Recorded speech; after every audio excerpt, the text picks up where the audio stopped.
Welcome to the Forgotten Narrator. They wear the mask of salvation, cloaked in fire, oath, and scripture. But behind the rosette of the Inquisition lies a deeper horror than the monsters they claim to hunt. To the average citizen of the Imperium, the Inquisition is a sacred hammer, a divine wrath incarnate that guards humanity from demons, Xenos, and heretics. But such clarity is a fiction carefully sculpted across millennia. What if that hammer is also a chisel, reshaping history, sculpting fear, and carving out obedience from the bones of truth? The terrifying truth whispered in the forbidden corridors of knowledge is this: the greatest enemy of mankind might not be alien, mutant, or witch, but those who define what those words mean. We're in the dark corners of the galaxy, where entire sectors vanish without explanation and whole civilizations are scrubbed from existence with nary a trace. The Inquisition moves like a phantom, unaccountable and absolute. Their word is beyond question, their enemies conveniently silent, their victories heralded without witness. Could it be that the threats they purge with such righteous fury are not only real, but also imagined? That the machinery of terror they maintain is not solely to protect humanity, but to rule it? This is not a tale of rebellion or defiance. It is a journey into the architecture of fear, the manipulation of perception, and the whispered suspicion that perhaps, just perhaps, the greatest lie of the Inquisition is that they ever needed to lie at all. In the dying embers of the Horus Heresy, when brother had butchered brother and the galaxy burned with the wrath of gods and traitors, the Imperium was not merely fractured, it was bleeding, confused, paranoid. In this crucible of loss and betrayal, the Inquisition was forged, not as a noble institution but as a brutal necessity born from the terror of uncertainty. The Emperor, barely clinging to existence upon the Golden Throne, could no longer guide his people. The High Lords of Terra needed someone, to safeguard the crumbling order, to root out the seeds of future treachery before they could blossom. And so the Inquisition was conceived, not as a shield, but as a scalpel meant to cut away rot before it spread, even if it meant slicing into healthy flesh. Yet from the very beginning, this scalpel cut deeper than anyone dared to admit. The founders of the Inquisition, like Malcador and his secretive agents, understood that truth was a weapon and wielded it sparingly. They saw in the heresy a cautionary tale, that knowledge itself could birth rebellion, that the purity of humanity must be preserved, not only by strength of arms, but by control of information. The Horus Heresy had proved that entire legions, demigods of war, could fall if exposed to the wrong ideas, if touched by the wrong whispers. So the Inquisition's purpose was never merely to protect. It was to filter, to judge, and to decide what truths were safe and what lies were necessary. In its infancy, the Inquisition did not wear the regal trappings it does now. It was shadow and silence, whispers in the dark, purges executed without trial, erasures of data, entire files and testimonies turned to ash. It wasn't about catching traitors. It was about ensuring no one could even think like one. And with the warp storm still howling across the Imperium, with the traitor legions fleeing into the Eye of Terror and demonic incursions threatening reality itself, few questioned the methods. Fear gave them license, desperation gave them authority. But power once grasped is rarely released. The early Inquisitors, empowered by the Terran Council and their own unshakable conviction, realized they could act without oversight. Their purpose was absolute, and so became their interpretation of threat. A rogue psyker in a backwater hive, a minor cult reciting obscure scripture, an Arbit's precinct showing too much independence, all could now be considered dangerous. There was no court to appeal to, no higher truth to challenge them. The Emperor himself, the supposed source of their mandate, was silent. In his absence, they claimed to speak for him. And what began as a desperate response to cataclysm became a doctrine of preemptive terror. This fear-forged origin laid the psychological groundwork for the Inquisition's later manipulations. If the Horus Heresy taught anything, it was that perception was everything. Loyalty was not proven by action alone, but by the ability to conform, to believe without question, to kneel without hesitation. And in the smoky aftermath of a war that shattered the stars, who could say where duty ended and dogma began? The Inquisition didn't just inherit the trauma of the heresy, it weaponized it. Even among the nascent Adeptus Mechanicus and the Ecclesiarchy, there were murmurs of concern. Some tech priests feared the Inquisition's reach into STC knowledge. Some cardinals saw their theological interpretations silenced by faceless agents. But these protests vanished, smothered under the guise of security. The shadow of Horus loomed long, and any deviation from the Inquisition's decrees could be branded as sympathy for traitors. History was rewritten, narratives reshaped, and over time, entire generations grew up never questioning the iron mask of their protectors. What is most chilling about the Inquisition's founding is not just the extremity of its methods, but the eerie ease with which it cemented its place in the Imperium. There was no grand revelation, no dramatic vote of ascension. It simply acted, and in doing so, proved it could. The silence of resistance became its blessing. The more fear it sowed, the more justified it appeared. And thus, from the blood and fire of the Imperium's darkest hour, a godless priesthood of terror was born, cloaked not in robes of purity, but in the shadows of necessary evil. Knowledge is the most dangerous currency in the Imperium. It can redeem or damn, illuminate or incinerate. And the Inquisition knows this better than any institution in existence. Across the millennia, they have perfected the art of controlling not just what people do, but what they know, what they think, what they fear. Censorship in the Imperium isn't merely about keeping secrets. It is about engineering belief, forging a reality in which threats are never questioned because no alternative truth exists. And in this world of sanctioned ignorance, many of the monsters the Inquisition claims to fight might never have existed at all, or at least not in the form the people are told. The manipulation of history is foundational. Entire sectors have had records rewritten, timelines altered, names erased from memory.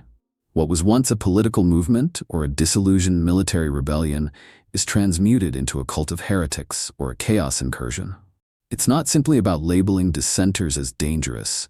It's about reimagining their very nature to fit a narrative of ever-present peril. Because a scared populace is a pliable one. If you believe that heretics lurk in every shadow, that demons hunger for your soul behind every wall, you will not resist when the Inquisition demands your compliance. You will offer it willingly, gratefully, even as they purge your neighbors. It is impossible to know how many threats have been exaggerated or wholly fabricated.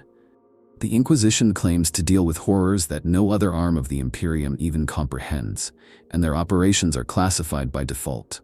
But there are rumors, persistent and whispered, of crusades launched against enemies that no one else ever saw. Of rogue psychers declared arch-heretics based on dreams or visions. Of planetary governors executed because their reforms were deemed corrupting. The line between suspicion and sentence, between monitoring and massacre, has long since eroded. One of the most insidious tactics used by the Inquisition is the redirection of fear. When a warp anomaly threatens a system, it may not be reported as a natural event or unexplained occurrence. It becomes the work of a chaos cult, no matter the lack of evidence. When populations become restless or revolt due to famine, oppression, or neglect, their desperation is painted as rebellion, their anger as treason. And when citizens begin asking dangerous questions, the easiest way to silence them is to link them to heresy.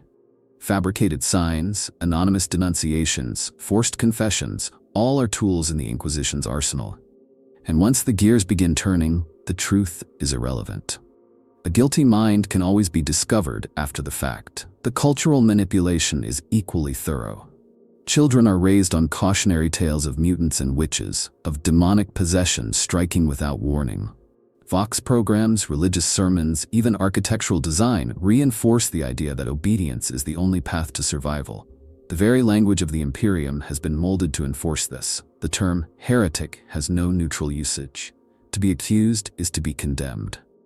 The absence of due process is not a bug of the system. It is the system.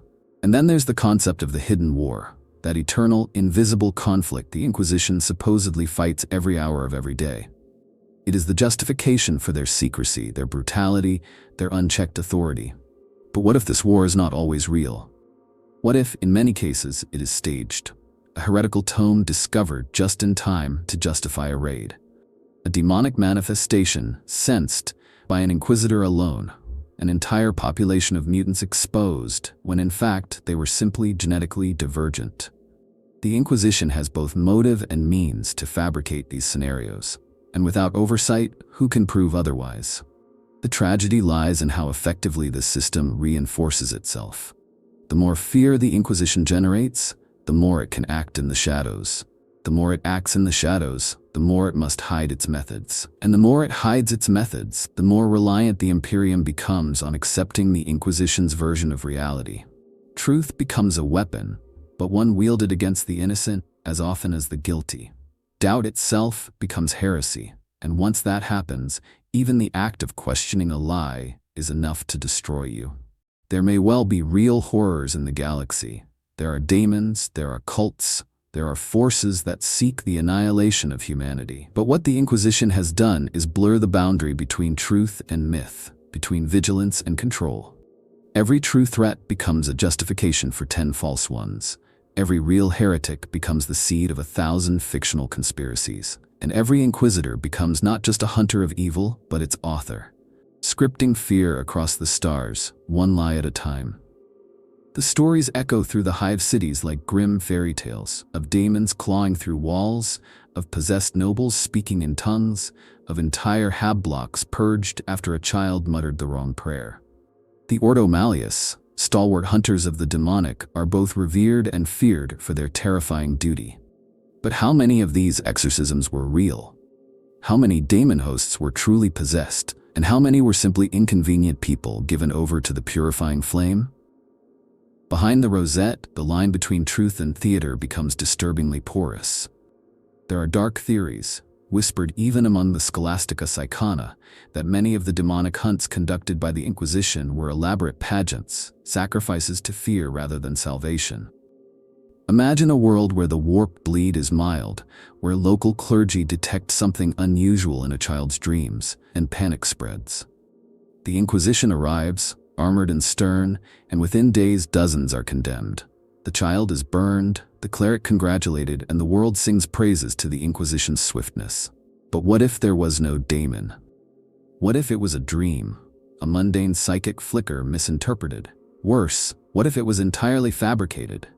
A ritual display of cleansing that reinforces the power of the Inquisition and warns the population to stay in line. No one questions, for who would dare? The Inquisition writes the report. The Inquisition seals the truth. There are also tales of inquisitorial retinues staging exorcisms in public forums, particularly in areas where faith is faltering. These events are often theatrical, full of fire and sermon, with the possessed often gagged or restrained. Witnesses recall these performances with awe, their faith renewed by the proof of demonic threat and the might of the Emperor's chosen defenders. Yet curiously, in many such cases, the evidence disappears. The possessed are cremated immediately. No genetic records, no psychic signatures, nothing to study, just ashes and fear. And that is perhaps the point, not to defeat evil, but to be seen defeating it. To remind the masses that salvation lies only in silence and submission.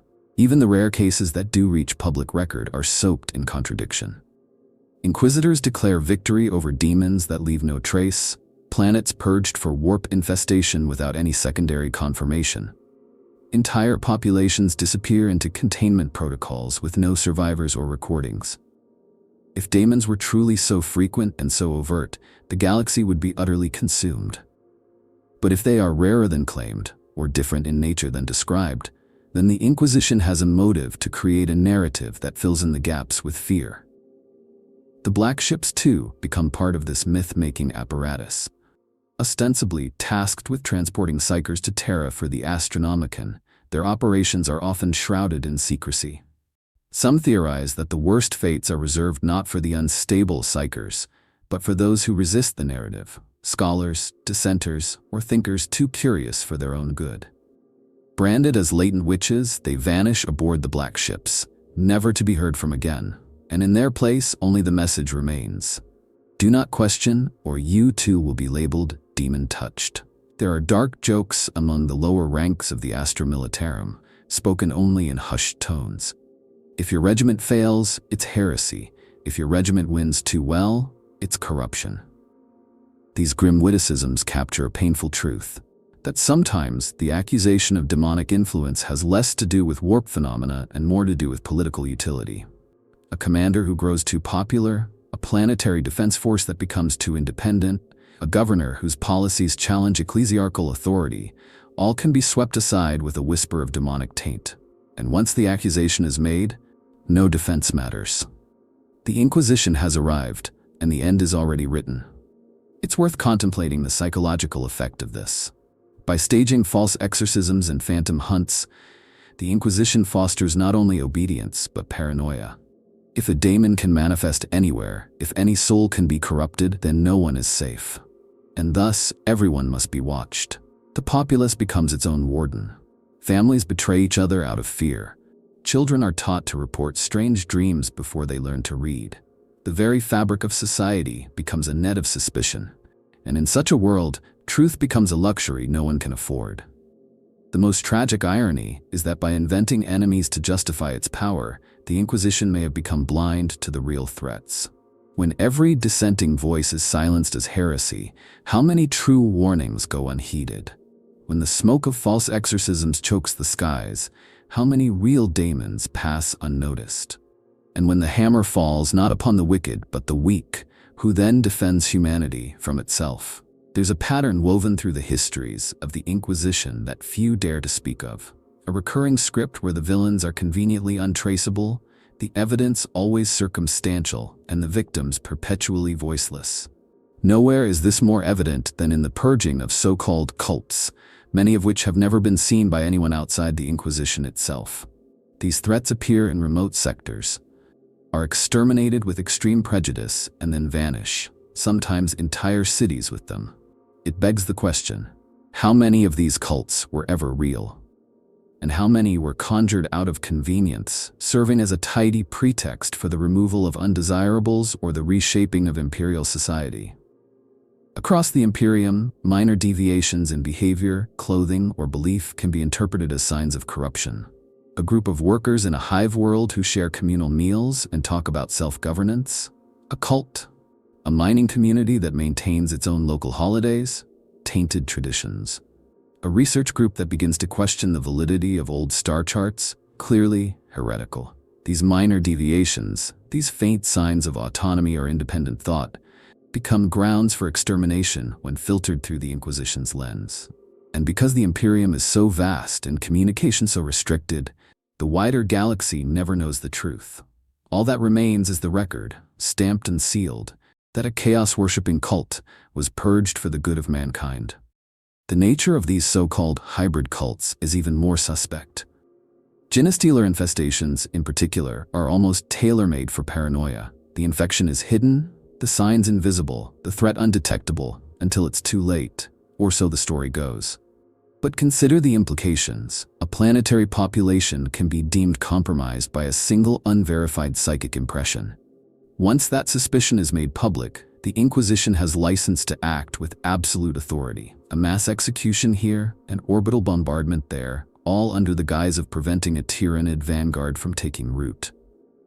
But if no proof remains, if no biological samples are presented, if no third parties are allowed to witness the aftermath, how do we know what was real? There have been rare, hushed accounts of inquisitors disagreeing with one another, one declaring a population tainted, another finding no evidence. In these cases, it is often the more aggressive judgment that prevails. Why? Because the doctrine of the Inquisition rewards fear. It incentivizes the worst-case scenario. A threat missed is considered far more dangerous than a threat falsely identified. As such, it becomes safer, politically and personally, to see corruption everywhere. Over time, this bias creates a culture of paranoia within the Inquisition itself, where the fear of being seen as soft can lead to the fabrication of enemies simply to prove one's resolve. The psychological impact on the population is catastrophic. Imagine growing up in a world where the slightest nonconformity could be interpreted as cult behavior, where a childhood game could be viewed as a ritual, a regional dialect as code, a symbol scratched into a wall as a sigil of chaos. This is not just about control through violence. It's control through self-erasure. People learn to erase individuality, to monitor their thoughts, to fear their own minds. And when people begin policing themselves so completely, the Inquisition barely has to act. The myth of its omnipotence becomes a more powerful weapon than any bolt pistol. These phantom cults also serve another critical purpose: distraction. At any given time, the Imperium is teetering on the edge of collapse. Logistical failures, starvation, unrest, technological decay. But instead of confronting these systemic issues, the Inquisition can redirect blame to invisible heresies. A food riot caused by a chaos cult, a failed production quota sabotaged by a hidden Xeno worshipper, an out-of-date machine spirit clearly corrupted by psychic influence. Every structural failure can be wrapped in the cloak of heresy and burned. The people are left terrified, and the real problems go unaddressed. It would be easy and comfortable to believe that all cults are real. Certainly, many are. Chaos is insidious, Xenos infiltrations do occur, and there are genuine threats that deserve swift eradication. But the danger lies not in the truth of cults, but in their utility. When a threat becomes a tool of power, it ceases to be objective. It becomes a narrative device, a way to silence critics, eliminate rivals, and galvanize populations through fear. The Inquisition may be protecting humanity, yes, but it is also curating the reality humanity is allowed to experience. So the next time an entire population disappears under accusations of cultic activity, ask yourself, who benefits from that fear? Who controls the story that is told? And who has the power to decide which heresies are real and which are simply useful? In every nightmare whispered across the Imperium, the Xenos lurks. As a shapeshifter, a conqueror, a corrupter. The Inquisition, especially the Ordo Xenos, paints alien species as mindless beasts or sinister intellects bent on mankind's destruction. And indeed, many are. The Tyranids devour entire biospheres. The Necrons erase history with cold, ancient fury. The Dark Eldar traffic in suffering. But even in this, one must ask, how much of what we know about Xenos is filtered, distorted, or outright invented? Could some alien races have been misrepresented to justify wars, distract from internal decay, or unite a fractured populace under a common, monstrous other? The idea is not without precedent. Historical accounts from early encounters with certain Xenos species, such as the Hrud or the Demiurge, are inconsistent at best. Inquisitorial reports conflict with explorer logs, and those rare civilian records that survive often describe aliens in far less apocalyptic terms. Some depict negotiations, trade, even tentative peace, all of which are later purged or overwritten with accounts of inevitable treachery and bloodshed. Is it not suspicious that the only surviving stories are those of war, betrayal, and xenocidal triumph? Peaceful encounters are erased, while hostile ones are lionized. It's as if the Imperium cannot afford to acknowledge any reality where coexistence was even briefly possible. This narrative serves a dual purpose. First, it maintains the xenophobic orthodoxy that defines imperial identity. The alien is not merely different, it is evil, irredeemable, an existential threat. To question this is to question the very fabric of imperial dogma, and therefore to risk excommunication or death. Second, it provides the Inquisition, and the High Lords by extension, with a convenient enemy that requires no moral nuance. An alien cannot be reasoned with, cannot repent. It must be exterminated. And thus any campaign of conquest, any extermination order, any planetary bombardment can be justified by invoking the alien menace. This becomes particularly dangerous when dealing with fringe species that are barely understood. Consider the Jokero, whose technological genius is unmatched, yet who are officially categorized as little more than dangerous vermin. Or the Hrud, whose time-phasing physiology makes them an enigma, yet are branded a plague to be cleansed. Or the peaceful Interrex, whose ancient war with chaos could have been a valuable alliance until they were destroyed during the Great Crusade. The Inquisition ensures that all these stories are forgotten, replaced by tales of monstrous treachery. The alien must always be a threat, because if it is not, then what justifies the Imperium's savagery? There are even darker suspicions. Some theorize that the Inquisition has, on occasion, staged Xenos discoveries to galvanize imperial unity. A new alien threat appears, attacks a minor world, is promptly obliterated by an imperial crusade, and is never heard from again. No genetic samples remain, no artifacts, just Vox recordings and reports, all sourced from inquisitorial agents. The event becomes a parable, a warning, a justification, a rallying cry, and the people, terrified and grateful, submit more completely to the rule of Terra. Furthermore, the Inquisition often suppresses research that could lead to greater understanding of alien species. Magos biologists who attempt to study the biology of orcs too deeply often disappear. Rogue traders who make peaceful contact with Xenos are quietly executed. Even sanctioned xenologists walk a razor's edge, for too much empathy is seen as heresy. In this environment, ignorance is not just enforced, it is weaponized. The less humanity knows about its enemies, the easier it is to control its own people. The alien becomes a canvas onto which any fear, any threat, any distraction can be projected. This also allows the Inquisition to silence dissent under the guise of Xenos' influence. A scholar questions the Imperial Creed? Perhaps they are under Eldar psychic manipulation. A workers' uprising gains traction? Surely the Genestealers have infected their ranks. A Forge World experiments with AI-like logic engines? Must be Necron interference. The alien becomes the universal scapegoat, the ever-convenient explanation for any deviation from the Imperial norm. And what of the more intelligent alien civilizations? The Tiao Empire offers an especially uncomfortable truth. While their ideology is certainly expansionist and deeply alien, they offer something the Imperium cannot tolerate: an alternative, a different way to live, one not defined by fear, dogma, and eternal war. The Inquisition ensures that this truth is buried.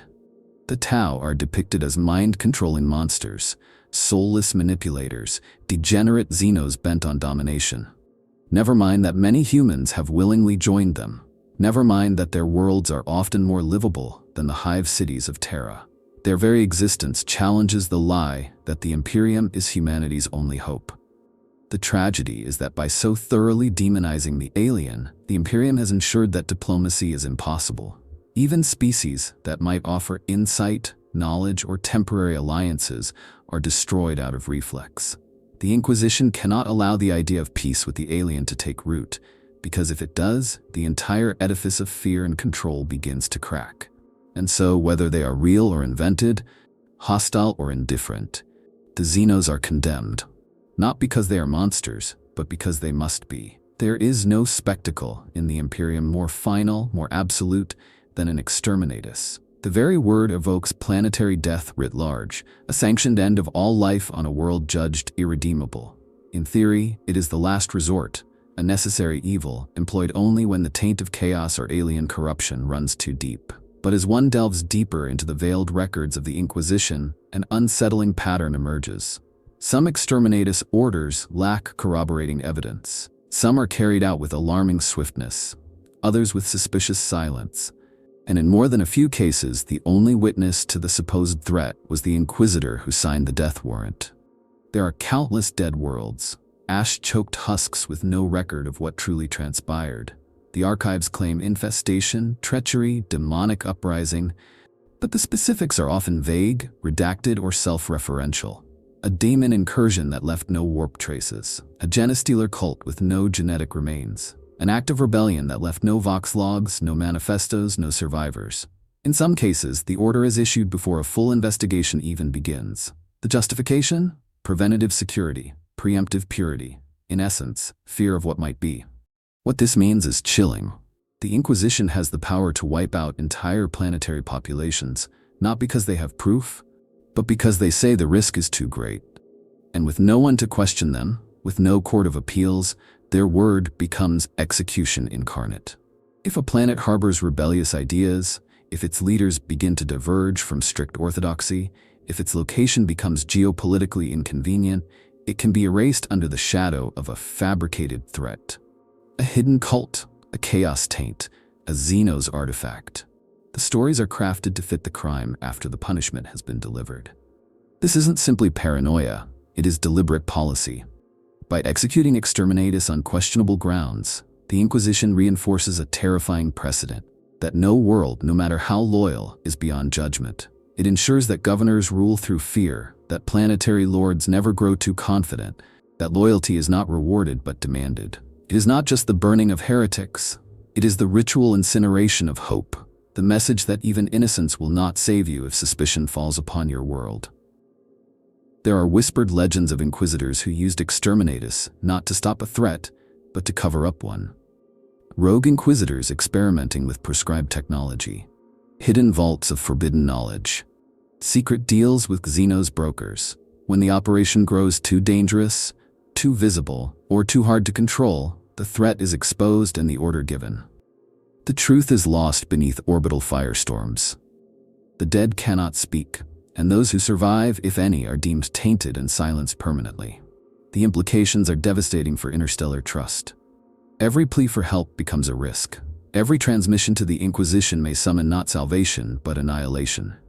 As a result, planetary rulers hide problems, suppress information, and delay reports. A cult might grow unchecked because no one dares to attract inquisitorial scrutiny. A Xenos plague may spread because silence feels safer than visibility. In this way, the very terror of Exterminatus breeds the conditions it claims to prevent. Some radicals within the Ordo Hereticus have even argued that Exterminatus itself is a sacred ritual, a necessary blood sacrifice to maintain the illusion of control. These firebrand Puritans speak of planets as testaments to weakness, and their destruction as offerings to the Emperor's will. But behind this theological rhetoric is raw political calculation. A dead world cannot rebel. A silent populace cannot question. A galaxy of ash does not argue. And yet there are survivors. Here and there, across scorched moons and bombed-out husks, fragments of truth endure. Refugees who escaped before the storm. Archivists who smuggled out forbidden texts. Rogue traders who salvaged evidence the Inquisition missed. Their stories do not match the official records. They speak of planetary councils negotiating reforms, of peaceful resistance rebranded as heresy, of orbital stations witnessing clean cities turn to cinders without warning. These voices, if believed, paint a picture not of mercy or necessity, but of calculated obliteration. So when you hear of a world gone dark, of a name scratched from the stars, ask yourself, what really happened there? What secrets died in the fire? And whose power grew stronger in the silence that followed? Among the three major branches of the Inquisition, the Ordo Hereticus is arguably the most insidious. Not because of the horrors it fights, but because of the horrors it fabricates. Charged with rooting out heresy, mutation, and witchcraft among humanity itself, this arm of the Inquisition has perfected a subtle form of control, more terrifying than any Exterminatus. While the Ordo Malleus deals with external daemons, and the Ordo Xenos with alien threats, the Ordo Hereticus turns its gaze inward, toward the citizen, the neighbor, the friend. In doing so, it manufactures a society where thought is dangerous, and where obedience is not just encouraged, it is necessary for survival.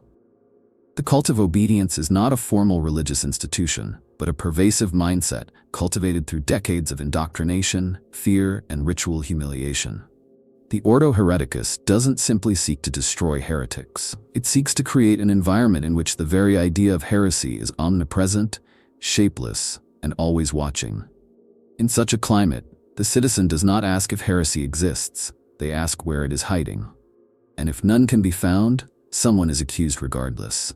This cycle is self-replicating, feeding the Inquisition's authority with every scream, every whisper, every unanswered knock in the night. Accusation becomes a civic duty. Children are taught to report their parents. Spouses spy on each other. The faithful are rewarded not for piety, but for vigilance. It is no coincidence that many of the Ordo Hereticus campaigns begin with anonymous denunciations. A factory worker seems off. A teacher uses a strange word. A preacher's tone is too soft. These are all enough to merit interrogation, and once the wheels begin to turn, guilt is inevitable. The accused rarely survive, but even if they do, their reputations are destroyed. Their families broken, and the community forever altered. This system serves two purposes. First, it maintains a constant undercurrent of fear. No one is ever truly safe. Second, it transforms the people into enforcers of their own oppression. The Ordo Hereticus doesn't need to maintain a massive army. It has billions of eyes and ears embedded in every street, every home, every congregation. The cult of obedience is not just tolerated, it is venerated. To question it is to declare oneself suspect. The witch hunters of the Ordo Hereticus are particularly emblematic of this ethos. Clad in grim armor, wielding weapons of fire and scripture, they arrive in cities not with warnings, but with judgments. Their presence is both spectacle and threat. They rarely explain themselves. They don't have to. Their mere arrival often results in dozens of self-denunciations, as terrified citizens confess to crimes they did not commit, hoping to be spared, and in doing so, they validate the witch hunter's authority. If guilt is confessed, then the threat must have been real. The absence of evidence becomes proof of the heresy's cunning. Psychological warfare is the true weapon of the Ordo Hereticus. They manipulate symbolism, rituals, and fear to ensure that heresy is not just a danger, but a concept that lives rent-free in the mind of every imperial citizen. Entire processions are designed to humiliate the accused publicly before their execution. Re-education centers break minds until they conform. Vox broadcasts of trials, confessions, and sermons of fire saturate public life. The message is simple: obedience is salvation. Questioning is death. And yet, the definition of heresy is endlessly mutable. One generation's accepted practice becomes the next generation's blasphemy. Regional dialects, forgotten holidays, even musical rhythms have been branded heretical. This shifting standard ensures that no one is ever truly secure, and that the Ordo Hereticus always has a justification for its interventions. After all, if the rules constantly change, then everyone is a potential heretic. The only defense is to be more obedient than your peers, more fervent, more accusatory. Some inquisitors exploit this dynamic for personal power, eliminating rivals under the guise of doctrinal purity. Others do it out of genuine belief, convinced that they are humanity's last line of defense against corruption. But the result is the same: a society where thought is crime and silence is a death sentence. In such a world, the Inquisition does not merely hunt heretics. It creates them. Every purge, every inquest, every auto de fe is a renewal of faith, not in the Emperor's divinity, but in the Inquisition's dominion. The Ordo Hereticus doesn't need monsters to fight. It simply needs people to fear. And in that fear, it becomes immortal. If there is a single force in the galaxy capable of amplifying the Inquisition's grip on humanity, it is the Ecclesiarchy, the vast, labyrinthine engine of faith that spans the Imperium like a neural web of sacred terror. Together, these two institutions form a symbiotic tyranny, each feeding the other with the sustenance of fear, myth, and absolute control. The Ecclesiarchy preaches obedience as a divine act. The Inquisition ensures obedience through fire. It is not merely cooperation, it is theological warfare by design, where faith becomes a weapon wielded against the faithful. The Ecclesiarchy tells a story that the Emperor is a god, that his light protects mankind from the horrors of the warp, and that through unflinching devotion, one may be spared eternal damnation. But behind the cathedrals and sermons, the Inquisition stands, ensuring that this faith is not only observed, but enforced. If a world begins to deviate, a local cult reveres the Emperor's mortal deeds instead of his godhood. A cleric suggests metaphor over dogma. The Ordo Hereticus descends. Correction follows, not through theological debate, but through interrogation, punishment, and often annihilation. Faith is supposed to be a comfort, but in the Imperium, it is a surveillance system. The Ecclesiarchy creates the expectations. The Inquisition judges their fulfillment. The citizen does not pray out of love, they pray out of fear that their silence will be noticed. Preachers do not inspire, they monitor. Sermons are recorded, analyzed, archived. Any deviation, no matter how small, is reported. The act of faith becomes a performance, a mask worn to avoid the attention of robed figures with data slates and bolters. This is no accident. The Ecclesiarchy benefits immensely from the Inquisition's shadow. Every time a world is punished for theological deviation, the remaining ones fall into line. Every burning of a false prophet reinforces the idea that only the Ecclesiarchy's interpretation of the imperial creed is valid. Dissent is not merely incorrect, it is heresy, and heresy is death. The Inquisition gives the Ecclesiarchy teeth, and in return, the Ecclesiarchy provides the ideological scaffolding that makes inquisitorial violence seem not only acceptable, but holy. Consider the way miracles are used. A sudden warp storm dissipates. It's not a meteorological phenomenon, it's a divine sign. A child survives a hive collapse, clearly touched by the Emperor. But when these events are questioned, when data doesn't match, when alternate explanations arise, the Inquisition steps in. Doubt becomes heresy. Skepticism becomes possession. Even scientists and imperial scholars know better than to contradict a cardinal in public. Faith must be unassailable, because if it cracks, the entire system of control begins to wobble. Worse, the ecclesiarchy often spreads terror in the name of piety. Tales of demons that feast on doubt, of souls who hesitated in prayer and were consumed, are told as fact. Ghost stories become doctrine, and the Inquisition loves these myths. They fuel obedience. They keep the people scared, and a scared populace is a loyal one. Even the idea of penance, voluntary suffering to prove faith, becomes a self-policing mechanism. People whip themselves, starve themselves, isolate themselves, all to avoid the attention of the Inquisition. The system perpetuates itself without a single word needing to be spoken. Then there's the issue of saints, figures elevated by the ecclesiarchy, sometimes posthumously for their heroic deeds or spiritual devotion. But who decides which acts are holy? Who writes the stories? Often, it is the Inquisition. A martyr who challenged corruption within the Adeptus Mechanicus might be rebranded as a defender of tradition. A rogue preacher who organized peaceful protests could be renamed as a prophet who received visions of heretical sedition. The narratives are rewritten, the facts altered, the truths buried. And once canonized, questioning a saint becomes heresy. It's historical control by spiritual decree. Even planetary rulers must bow to this alliance. A governor who strays from approved rituals risks denunciation. A military leader who tolerates alternative philosophies among the troops might face investigation. No one is safe, not because they're all guilty, but because guilt is so easily manufactured. One misplaced word, one unsanctioned hymn, one friend with a forbidden book. That's all it takes, and the ecclesiarchy will proclaim it a divine cleansing, while the Inquisition ensures it's the last mistake ever made. This collusion isn't simply effective. It's addictive. The power it grants is intoxicating, and the longer it goes unchallenged, the more its theology ossifies into absolute truth. Faith becomes law, law becomes dogma, dogma becomes death. And the people, caught in the gears of this terrible engine, forget what it meant to believe in anything other than survival. Hidden even within the already secretive world of the Inquisition lies a darker mystery: the silent orders.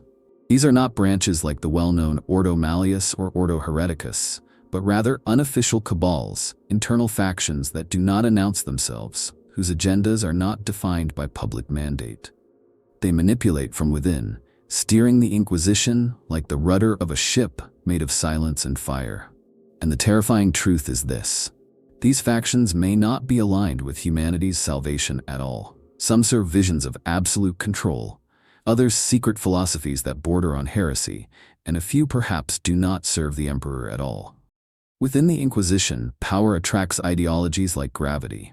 Over millennia, inquisitors have gravitated into clandestine alliances and philosophical warbands: Istvanians, Amalathians, Thorians, all with differing beliefs about humanity's future and the emperor's will.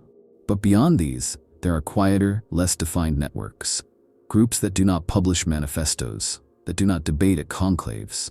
These are the silent orders, a term whispered only by the most jaded interrogators. Their members rarely speak openly, often posing as adherents of larger factions, but their actions betray a deeper game.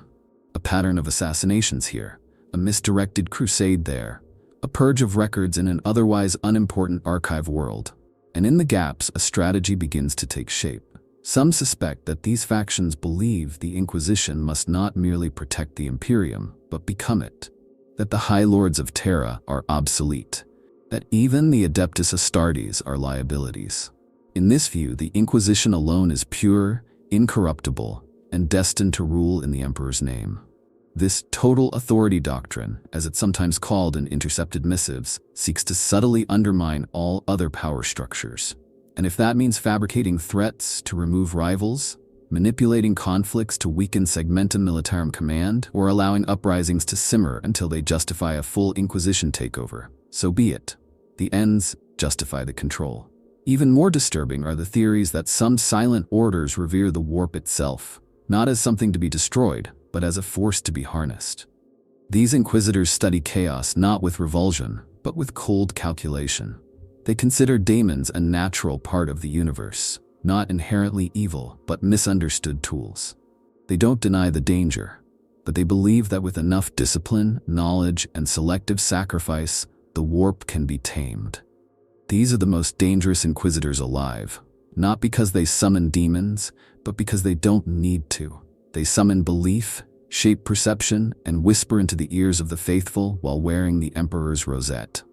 Internal purges have occurred, inquisitors executed by their own brethren, not for treason against the Imperium, but for exposing these inner cabals. The official charges are always vague: unauthorized psychic experimentation, compromise by alien technology, deviation from sanctioned protocols. But the reality, suspected by those who read between the lines, is that these inquisitors came too close to uncovering the real game. They saw a shadow behind the shadows, and they did not survive long enough to report it. There are also patterns in certain inquisitorial appointments. Some sectors go through multiple inquisitors in short spans, often without clear cause. Others remain under the iron grip of a single figure for centuries, regardless of performance. This suggests coordination, the quiet rotation of assets to maintain narratives, bury secrets, and enforce alignment. Records are rewritten, testimonies retroactively altered, entire investigations quietly rerouted into dead-end archives. Even the Ordo Administratum fears to interfere.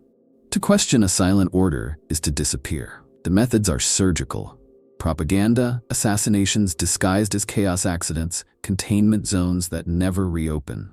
They do not act with brute force. They do not boast. They rearrange reality in subtle increments until a new status quo is achieved, one where obedience is instinctive and loyalty to the Inquisition is absolute. Even the ecclesiarchy, for all its power, has begun to suspect manipulation. Certain cardinals speak of blessed inquisitors who appear in moments of theological uncertainty, resolving doctrinal debates with strangely prescient authority. Saints are declared, texts lost, and history restructured, all in silence. But perhaps the most chilling theory is that some of these silent orders are not even human anymore.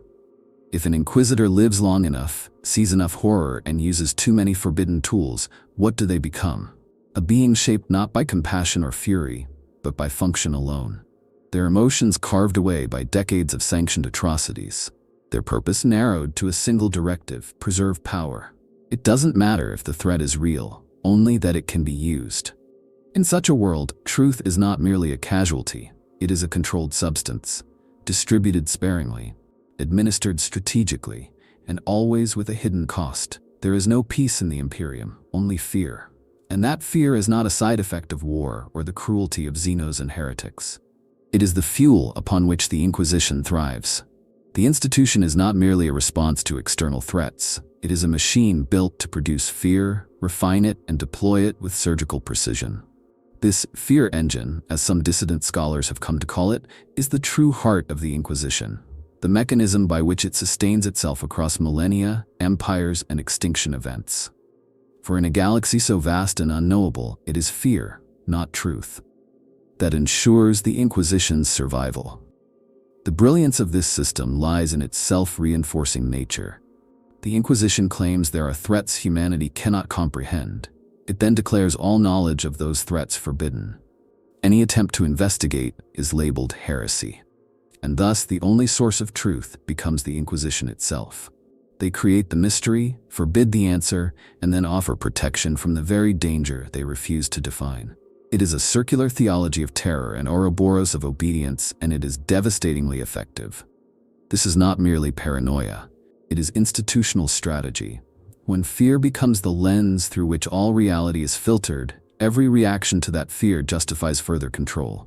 A population panics over a rumored cult. The Inquisition intervenes, arrests hundreds, and broadcasts a public execution. Faith is renewed, fear is appeased. The cult, real or not, has served its purpose. If the panic spreads too far, it becomes proof of how insidious heresy has become. If it does not, it is proof of the Inquisition's effectiveness. Every outcome is victory. Fear also allows the Inquisition to operate beyond logic. Most imperial institutions are bound by process. The Astra Militarum must requisition troops, the Adeptus Mechanicus must justify resource use, even the ecclesiarchy must perform rites and maintain relics. But the Inquisition has no such constraints. It needs only the perception of threat. Fear opens doors, clears bureaucratic obstacles, silences protest. An inquisitor need only imply that an entire hive might be compromised, and governors fall to their knees. There is no audit for fear. no standard of proof, only authority. Even inquisitors themselves are not immune to the fear engine. Many begin their careers idealistically, believing they can protect humanity through clarity, strength, and righteous purpose. But the system grinds them down. To be cautious is to be slow. To hesitate is to risk being seen as compromised. They learn quickly that the fastest way to earn respect and resources is to declare the biggest threats, real or not. Promotions are whispered, accolades distributed, conclave seats offered to those who burn brightest, not necessarily most wisely. In time, the Inquisitor becomes a creature of fear, both its wielder and its victim. The media apparatus of the Imperium is also part of this engine. From pitcasts to shrine sermons, the narrative is always the same. Heresy is everywhere. A deviant thought can doom a world. A careless word can damn a family.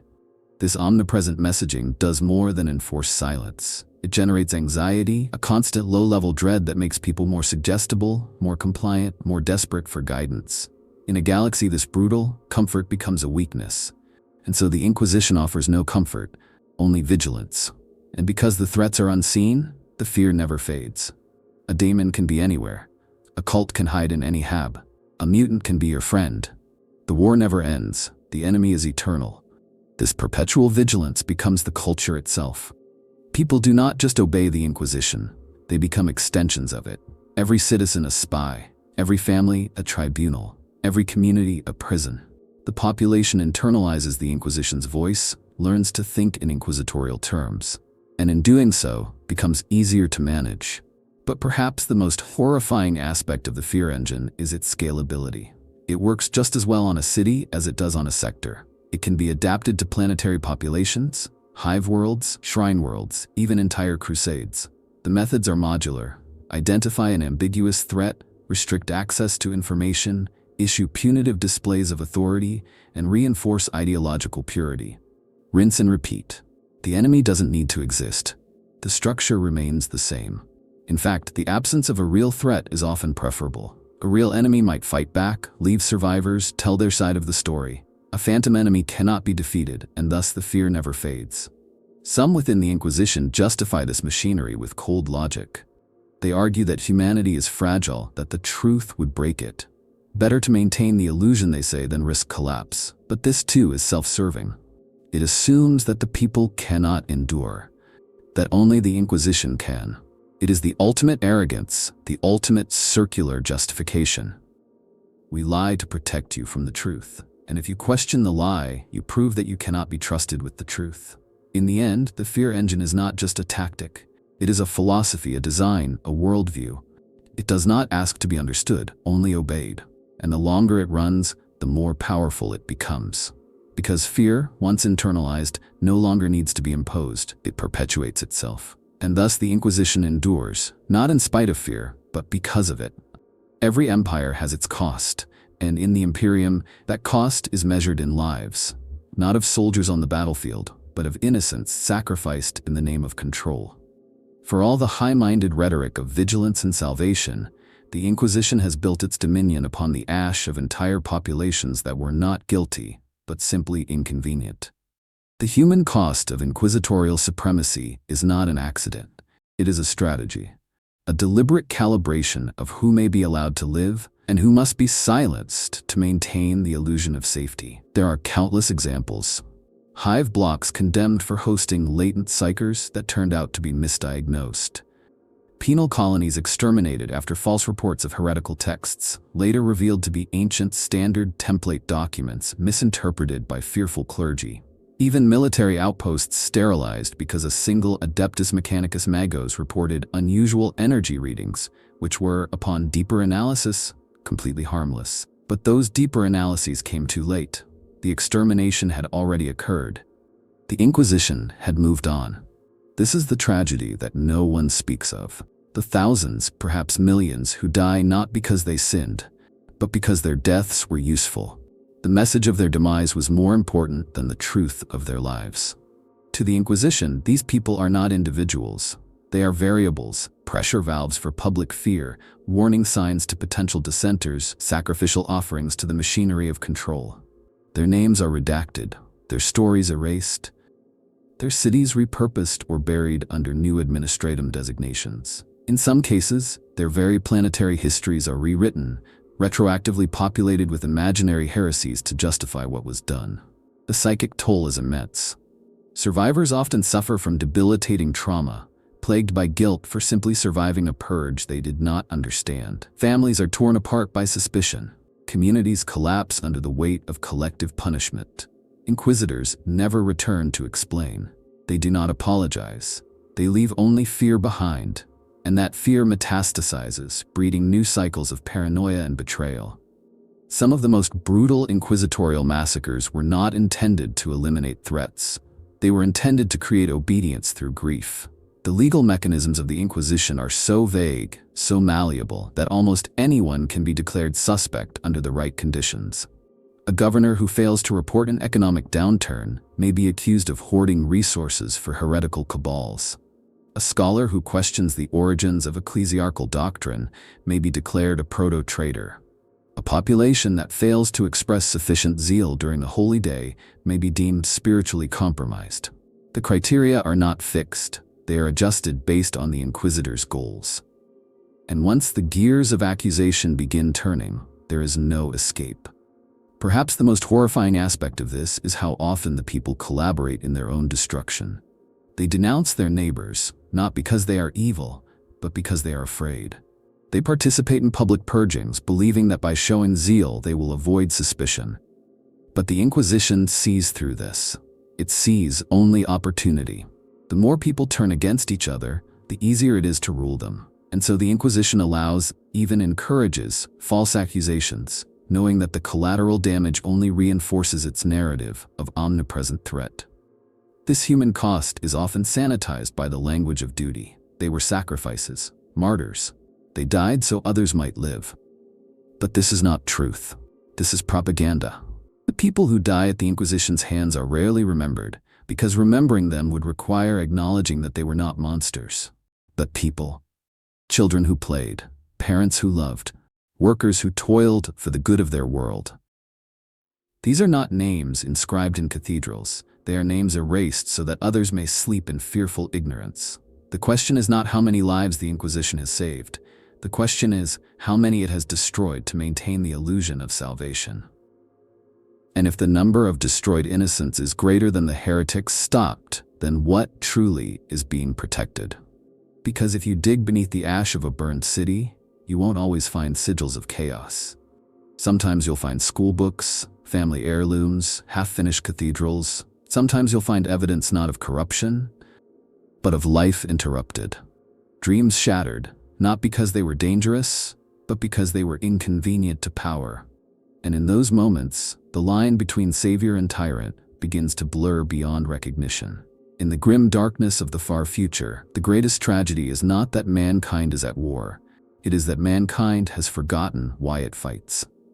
The Inquisition, born of noble terror and desperate purpose, has twisted over the millennia into something more terrible than any Xenos, any demon, any heretic it claims to oppose. It has become the architect of a galaxy where lies are not aberrations but necessities, where fear is not an emotion but a foundation, and where salvation is a script written in blood, recited with fire, and enforced with silence. The Inquisition was supposed to protect humanity, but in protecting it from truth, it may have doomed it to darkness without end. Lies are not always spoken. Sometimes they are built, carved into cathedral walls, burned into the memory of a hive world, whispered into the liturgies of the ecclesiarchy, etched in the data vaults of the Ordos. They become history. They become faith. They become reality. And once reality has been shaped by the lie, to question it becomes unthinkable. This is the genius of the Inquisition. Not its weapons, not its secrets, but its ability to redefine the nature of truth itself. In such a galaxy, there are no heroes, only survivors. And even the most righteous inquisitor must wonder, when did duty become doctrine? When did caution become control? When did vigilance become violence for its own sake? These are questions asked only once in a lifetime, and often only silently in the last seconds before the trigger is pulled or the purge begins. Because to question is to doubt, and to doubt is to risk everything. So even the Inquisition's servants, trapped within its monstrous machinery, often cannot see the full shape of what they serve. The tragedy is not that the Inquisition lies. The tragedy is that many of its lies are believed, not just by the people, but by the Inquisition itself. It has been repeating its stories for so long that they have calcified into unchallengeable truths. The demon is everywhere. The Xenos is always a threat, the heretic lurks in every mind, the lie becomes a mantra, and the mantra becomes a prison. But not all prisons have walls. Some are made of fear, of obedience, of silence. And in this prison the Imperium rots slowly, endlessly, convinced that it is being saved. There are no rebellions against the Inquisition because rebellion itself has been framed as damnation.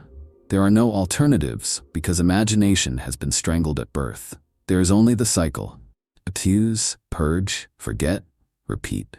And yet there are flickers, whispers in the data networks, rogue scribes who smuggle fragments of forbidden history, disillusioned inquisitors who vanish into the void rather than serve another day, entire populations that vanish from record, not because they were destroyed, but because they refused to participate in the charade. These are not victories. They are scars. Scars that prove the illusion is not perfect. That somewhere beneath the ash and the screaming sermons, humanity still remembers how to doubt, how to hope. Perhaps the final irony is that the Emperor himself may not have wanted this. He saw religion as a tool of control, yes, but not one to be worshipped. He sought unity, not blindness. His silence is not consent. It is absence. And in that absence, the Inquisition has spoken louder than any voice in the galaxy. It has declared itself his will, his wrath, his judgment. And no one can challenge that declaration because the Inquisition has erased every alternative. So we are left with a grim calculus. The Inquisition may have saved humanity from threats we will never know, or it may have invented those threats to justify its existence. But either way, it has become the keeper of a terrible balance, one where truth is too dangerous to be free and freedom too dangerous to be true. And perhaps that is the most heartbreaking lie of all, that in order to survive, we must accept a cage. That in order to be safe, we must not know what safety truly is. That in order to be human, we must forget what it meant to be free. If you found this dive into the Inquisition's dark machinery enlightening, disturbing, or simply thought-provoking, subscribe to the channel. There's far more to uncover in the shadows of the Imperium, and together, we'll keep asking the questions others fear to speak.